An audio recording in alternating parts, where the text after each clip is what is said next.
आशुतोष दुबे, सुरक्षा के इंतजाम हो रहे हैं, अब पहुंचना चाहिए, उन्हें आना चाहिए मुंबई, लेकिन उससे पहले ऋतिक फोन लाइन पर जुड़े। ऋतिक, जल्दी से बताइए, परिवारों को सुरक्षा देने के लिए लिखा है राज्यपाल ने चिट्ठी में डीजीपी को।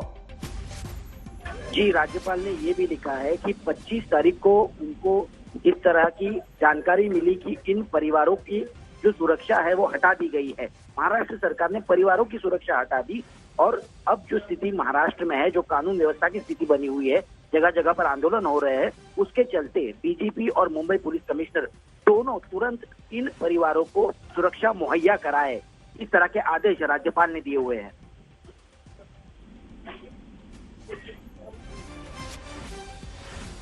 धन्यवाद आपका ऋतिक इस तमाम जानकारी के लिए। हमारे सहयोगी दे रहे थे जानकारी कैसे अब परिवार वालों को सुरक्षा देने के निर्देश दिए गए हैं।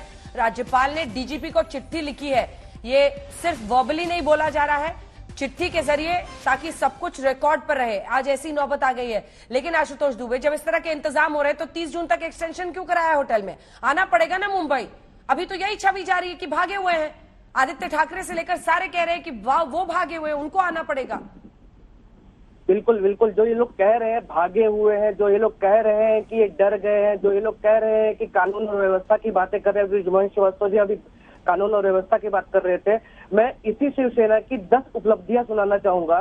पहली उपलब्धि है, आज भी मुझे वो पालघर साधुओं की हंसी याद है, जो वो निर्मम जिस तरह से उनकी हत्या की गई थी और निहत्थे खड़े थे और बोल रहे थे। 800 लोगों का इंट्रोगेशन हुआ था, उसमें 160 लोगों को गिरफ्तार किया, उसमें से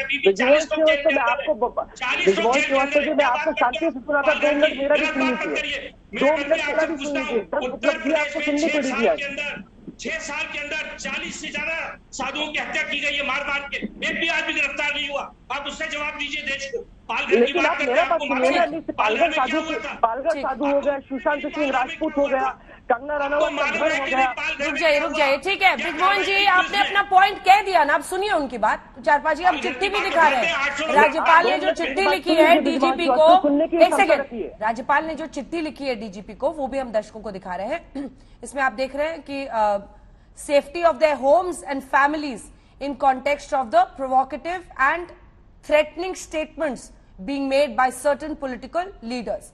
नाम नहीं लिखा गया है, लेकिन जो धमकियां और बार बार उकसाने वाले बयान दिए जा रहे हैं, उस कॉन्टेक्स्ट में कहा गया है कि आप सुरक्षा दीजिए उनके परिवारों को। मिस्टर दुबे, बात पूरी कीजिए। ये वही सुना रहा था। पहली उपलब्धि थी शिवसेना की, जो शिवसेना वर्सेस शिवसेना, आज 2 गठ हुए हैं। ये क्यों हुए हैं? एक पालघर साधु की हत्या, दूसरा सुशांत सिंह राजपूत की जो हत्या हुई थी, तीसरा जब कंगना रनावत का घर तोड़ा गया था, और जो ये निखिल भामरे, सुनना होले, इन लोगों को फ्रीडम ऑफ स्पीच और फ्रीडम ऑफ एक्सप्रेशन के तहत जो गिरफ्तार किया गया था, उसकी उपलब्धि है शिवसेना वर्सेस शिवसेना। अर्नब गोस्वामी को जिस तरह पुराने केस में फंसाया गया था, उसकी उपलब्धि है शिवसेना वर्सेस शिवसेना। वडाला रेसिडेंट का जो इंसान था, जिसे मारकर उसका हेड शेव किया गया था, उसकी उपलब्धि है शिवसेना वर्सेस शिवसेना। मैंने आपसे पूछा आज के कॉन्टेक्स्ट में सवाल, आप मुझे बताने लगे कहानी और इतिहास।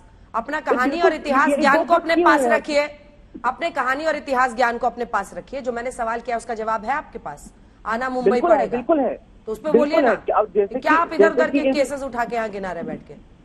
नहीं, जरूरी है, क्योंकि यहाँ ब्रिजमोहन श्रीवास्तव जी कानून और न्याय व्यवस्था की बात कर रहे थे, तो उनको कानून और न्याय व्यवस्था में अभी भी बहुत चीजें पेंडिंग पड़ी है, वो बताना जरूरी था। 10 केस हर स्टेट के निकल जाएंगे, यही करते हैं, फिर सारे स्टेट के केसेस निकालते हैं। 10 आप गिनाइए, वो 10 बीजेपी के गिनाएंगे।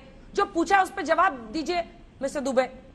हाँ, तो ये देखिए, ये शिवसेना का आंतरिक मामला है, लेकिन आंतरिक मामला होने के बाद भी जिस तरह शिवसेना के पार्टी प्रमुख अपनी ही पार्टी को, एमएलए को सुरक्षित नहीं रख पा रहे हैं, एकजुट नहीं कर पा रहे हैं, तो महाराष्ट्र की जनता के मनों में एक सवाल जरूर उठता है, क्या जो अपने पार्टी प्रमुख है वो राज्य को संभाल पाएंगे?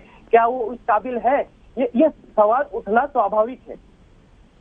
2.5 साल बाद जब चुनाव होगा, उसमें देख लेंगे, उसमें पता लग जाएगा। गुप्ता जी, जब जाएंगे, गुप्ता जी, परिवारों को सुरक्षा देनी पड़ रही है, राज्यपाल चिट्ठी लिख रहे हैं, ये आप लोगों पर भी बहुत बड़ा प्रश्न चिन्ह है। शिवसेना के विधायकों को अपने ही राज्य में उनके परिवारों को खतरा। मिस्टर गुप्ता,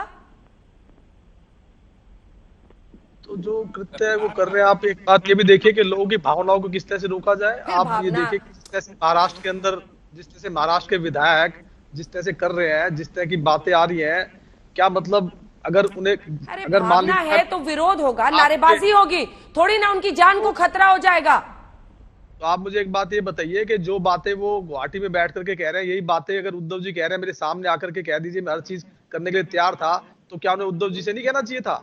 जिस पार्टी ने उन्हें सब कुछ दिया, जिस पार्टी ने उन्हें विधायक चुना, जिन लोगों ने उन्हें वोट दिया, क्या मतलब वो ये क्या कहे कि हाँ भाई बहुत अच्छा काम कर रहे हो, आओ सरदार बहुत बुलाने का हुआ, भी तरीका आपको होता है। शाबाशी आप देंगे? धमकी देकर क्या बुलाएंगे वो तो जो कौन सी काम कर विधायक रहे वापस हैं, आएंगे? क्या वो जो काम कर रहे हैं वो शाबाशी देने लायक है? मतलब लोग अपना गुस्सा भी व्यक्त ना करें। जिन लोगों ने उन्हें वोट करके शिवसेना का नेता बनाया, शिवसेना का विधायक बनाया, और आज वो जिस तरह की बातें जिस तरह से कर, हम मान लेते हैं कि जिन मुद्दों को उठा रहे हैं वो शायद सही भी हो, लेकिन क्या वो तरीका सही हो सकता है? क्या उन्हें ये सब बातें सबको मिलकर के एक साथ उद्धव जी के सामने नहीं कहनी चाहिए थी? और अगर वो नहीं मानते तो अपने घर बैठ जाते त्याग पत्र देकर के कि हम इसका विरोध करते हैं और हम अपने घर बैठे हैं, हम पार्टी के साथ नहीं जुड़ते, इस तरह से करते तो सही। रतन शारदा जी, मुझे हंसी आ रही है, जिस चीफ मिनिस्टर ने 2 साल घर नहीं छोड़ा, किसी विधायक को नहीं मिले, सरकारी दफ्तर में नहीं गए, वो आज कह रहे कि उनके सामने आके बात करो।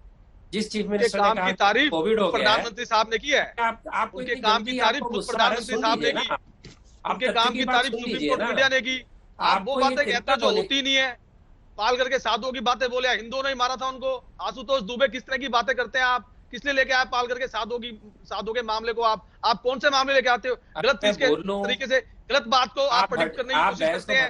आप बहका रहे हो ना एमएलए को, उनको वो चीज दिखा रहे हो जो है ही नहीं, ना कानून में है ना वो। मैं दुबे की बात नहीं कर रहा हूँ, मैं रतन शारदा बोल रहा हूँ, मैं दुबे नहीं बोल रहा हूँ। शारदा जी आप भी इसी किस्म की बात करेंगे, अभी सुन मैंने लेते तो हैं। कुछ बोला नहीं, मैं केवल कानून की बात कर रहा हूँ। गुप्ता जी सुन लीजिए, गुंडागर्दी की बात कर रहा हूँ।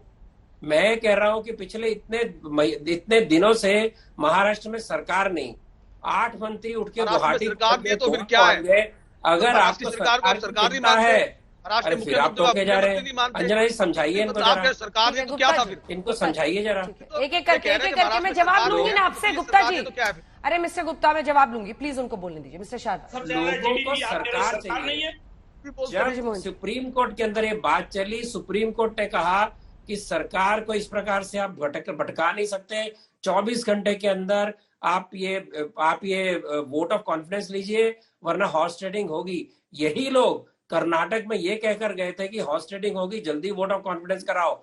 इन्हीं लोगों ने जब वहां पर सरकारों को डर चला, यही चला, राजस्थान में नहीं चला, यही चला सरकार का, यही सुप्रीम कोर्ट का रुख था। तो आप कानून को नहीं मानते, आप सुप्रीम कोर्ट को नहीं मानते, आपको लोगों को सरकार नहीं देनी। आप ये बताइए संजय जी, राज्यपाल साहब ने भी लिखा है कि शिवसेना के विधायकों को और उनके परिवारों को सुरक्षा देने के लिए। शिवसेना के विधायक हैं, बिल्कुल सही है, अभी वो पार्टी के विधायक ही हैं। अभी वो जो बात कह रहे हैं इस बात को सही से नहीं कहा जा सकता कि वो कितने उस चीज के साथ है। जितने वो कह रहे हैं वो अपने मन से कह रहे हैं या किसी के दबाव में कह रहे हैं। जब तक वो पार्टी से छूट कर नहीं आते तब तक, अरे अभी आपने कहा पार्टी से नहीं आते। Mister Sharda please, Sharda ji please अपनी बारी में प्लीज आवाज नीचे कीजिए, सिर्फ जिसका नाम ले उसी की आवाज जाएगी, प्लीज शाउटिंग मैच नहीं।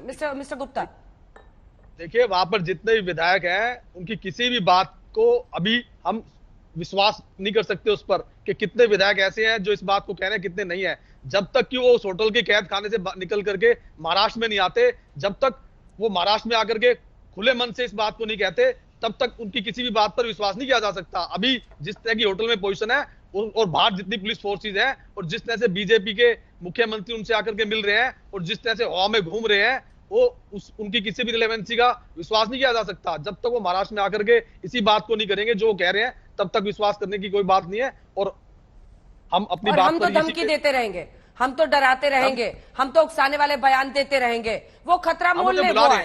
हाँ। हम उन्हें बुलाना चाहते हैं, हम उन्हें महाराष्ट्र में लाना चाहते हैं। विधायक वो महाराष्ट्र के हैं, गुवाहाटी असम के नहीं है, गुजरात के नहीं है। ऐसा नहीं हमारे देश के अंदर के चुनाव तो है महाराष्ट्र में और वोट करेंगे गुजरात के लोग या गुवाहाटी के लोग।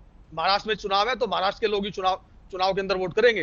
अभी ये प्रोसीजर शुरू नहीं हुआ, जिस दिन ये प्रोसीजर शुरू हो जाएगा उस दिन देखेंगे कि कौन से विधायक किस स्टेट के अंदर चुनाव लड़ेंगे और किस स्टेट से अंदर वो नॉमिनेशन भरेंगे।